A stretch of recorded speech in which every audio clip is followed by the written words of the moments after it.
Good evening, ladies and gentlemen. I'm here tonight, as all of us are, to pay tribute to an American icon, an actor, a filmmaker, and truly one of my personal heroes, Mr. Clint Eastwood.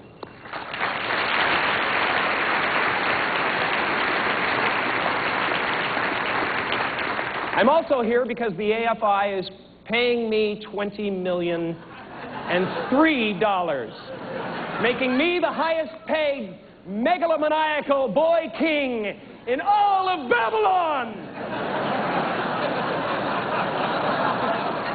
Don't get me wrong, Clint. I wanted to be here. But my quote is my quote.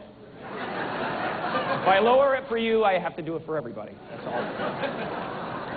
Not many people know this, but Clint Eastwood was one of my first supporters in the business. At the time, I was a struggling actor, and I was cast to play the part of a crazed, drug-fiend rock star named Johnny Squares in the Dirty Harry film, The Deadpool. For the audience... Sure, you can applaud for that. All right. For my audition, I was put on tape singing an Alice Cooper song. I went completely nuts, tearing up the office, doing contortions, spitting into the camera. Afterwards, I wondered if I had gone too far. In those days, I still worried about that sort of thing. But when I finally met Clint, he just said to me,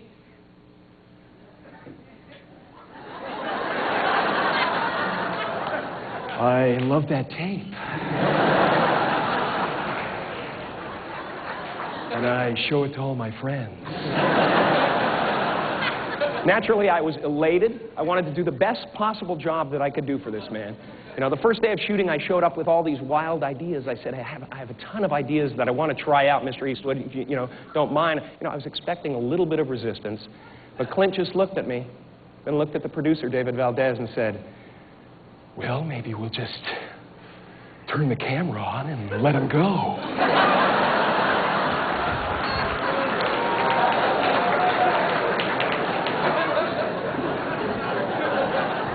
I improvised for about 2 hours after that. Then with Clint's help, we honed the final performance down to this little piece that I'd like to perform for you now. Hey, man, I can handle it.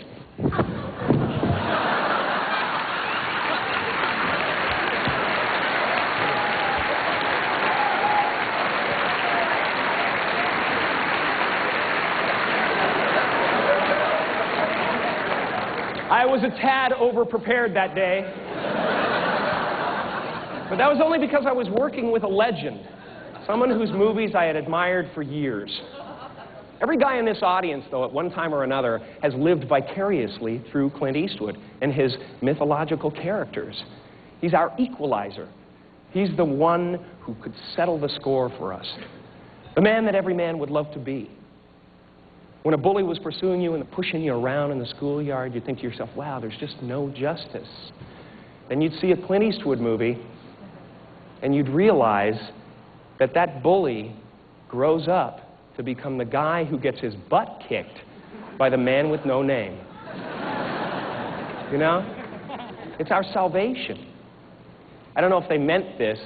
It's just really a theory of mine. But I think the reason why he had no name is so that we could fill in our own.